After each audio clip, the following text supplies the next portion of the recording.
Hello student.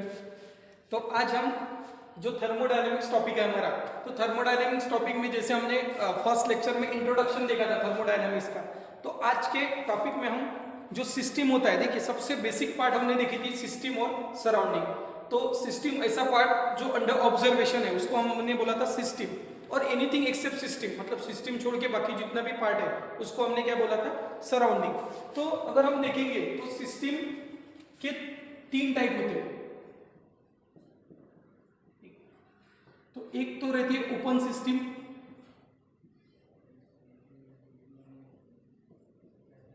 एक रहती है क्लोज सिस्टम और एक रहती है isolated system. So one by one हम तीनों भी सिस्टम जो है वो पढ़ने की कोशिश करेंगे।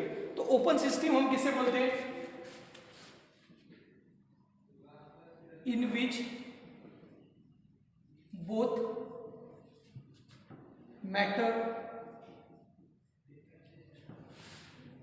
and energy exchange between system and surrounding,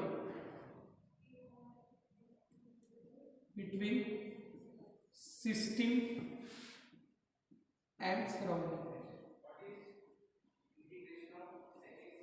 मतलब ओपन सिस्टम एक ऐसी सिस्टम है जिसके अंदर दोनों भी मैटर और एनर्जी ये सिस्टम और सराउंडिंग के साथ क्या होती है, एक्सचेंज होती है।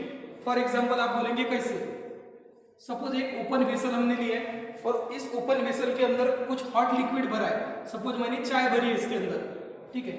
तो अभी अगर आप देखेंगे तो एक क्योंकि चाय गर्म है तो यहां से चाय डायरेक्टली बाहर जा सकती है, मतलब क्या बाहर जा रहा है आपका मैटर, और उसके बाद जो ये वॉल्स है चाय की, मतलब जिस सिस्टम ने आपने चाय भरा है वो वॉल भी गर्म होगी, तो यहां से क्या करेंगे, देखिए क्या बोला है मैंने, मैटर एंड एनर्जी, यहां से energy in the form of heat.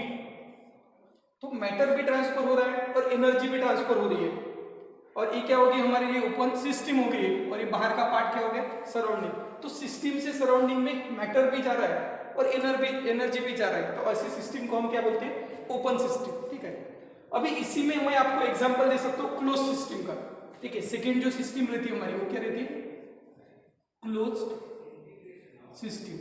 तो देखिए क्लोज सिस्टम किसे बोलते हैं हम, जिसमें मैटर तो एक्सचेंज नहीं होगा, ठीक है, सिर्फ क्या होगी, energy, only energy exchange between system and surrounding. System और सराउंडिंग के बीच में अगर सिर्फ एनर्जी एक्सचेंज हो रही होंगी तो उस सिस्टम को क्या बोलेंगे हम, क्लोज सिस्टम। तो देखिए इसी ओपन सिस्टम को मैं क्या कर सकता हूँ, क्लोज सिस्टम बना सकता हूँ, ठीक है। मैंने सपोज ये क्या होगी आपकी ओपन सिस्टम,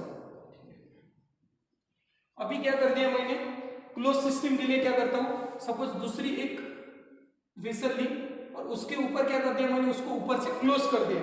तो अभी यहां से देखो मैटर एक्सचेंज होगा क्या, क्योंकि हीट डायरेक्टली बाहर नहीं जा सकेगी, लेकिन एनर्जी जो है वो क्या हो सकेंगे, एक्सचेंज हो सकेंगे।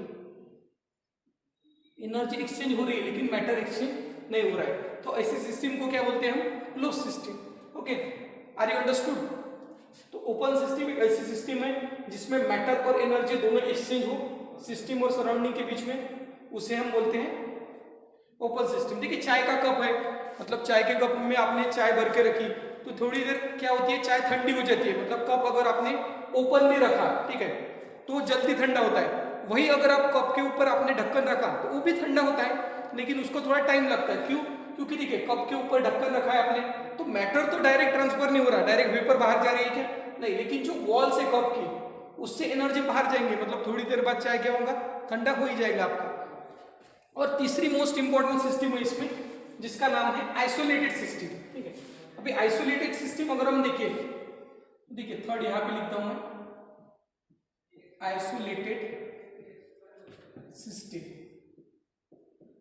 देखिए आइसोलेटेड सिस्टम एक ऐसी सिस्टम है there is no exchange of matter and energy, ठीक है,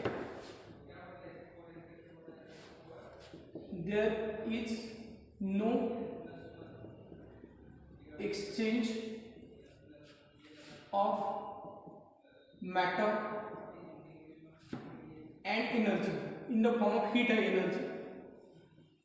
There is no exchange of matter and energy between system and surrounding. मतलब सिस्टम और सराउंडिंग के बीच में अगर मैटर और एनर्जी दोनों ट्रांसफर नहीं हो रही होगी तो उस सिस्टम को क्या बोलेंगे हम?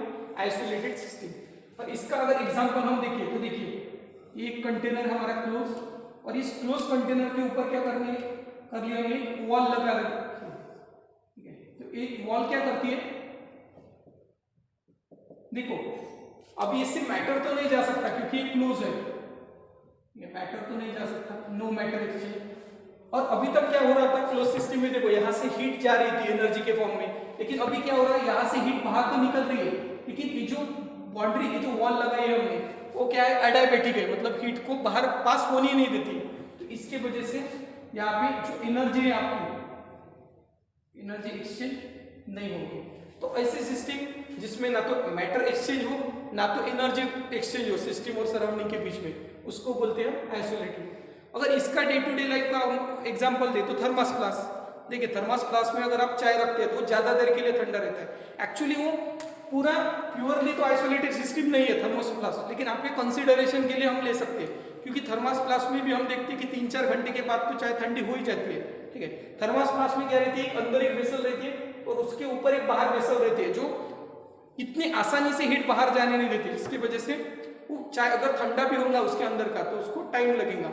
लेकिन अगर हम लेबोरेटरी लेवल पर देखें तो लेबोरेटरी लेवल पे आपको क्या दिखता है कि एक परफेक्टली आइसोलेटेड सिस्टम बनाई जाती है, मतलब कुछ कुछ ऐसी स्पेसिफिक रिएक्शन रहती है जिनके ऊपर बाहर के हीट का इंपैक्ट नहीं होना चाहिए या उनके अंदर की हीट बाहर नहीं जानी चाहिए। तो ऐसे सिस्टम जो बनाई जाती है लेबोरेटरी में पर्टिकुलरली, तो वो प्योरली आइसोलेटेड सिस्टम होती है क्योंकि ना तो उसके अंदर से हीट बाहर निकलती है ना तो बाहर की हीट उनके अंदर आती है। अभी हीट ही नहीं जा रही है तो मैटर तो जाना इम्पॉसिबल है क्योंकि वो तो पैक रहेंगी। तो इसी की वजह से ऐसे सिस्टम को हम बोलते हैं आइसोलेटेड सिस्टम। तो एक शॉर्ट टॉपिक था हमारा अच्छा जिसमें हमने सिस्टम के बारे में पढ़ा। तो इसके अगले लेक्चर में, नेक्स्ट लेक्चर में हम जो प्रोसेसेस है थर्मोडायनामिक्स के अंदर अलग अलग आइसोथर्मल प्रोसेस है, एडायबेटिक प्रोसेस है, आइसोबारिक है, आइसोकोरिक प्रोसेस है, तो उसकी स्टडी करेंगे। Okay, thank you.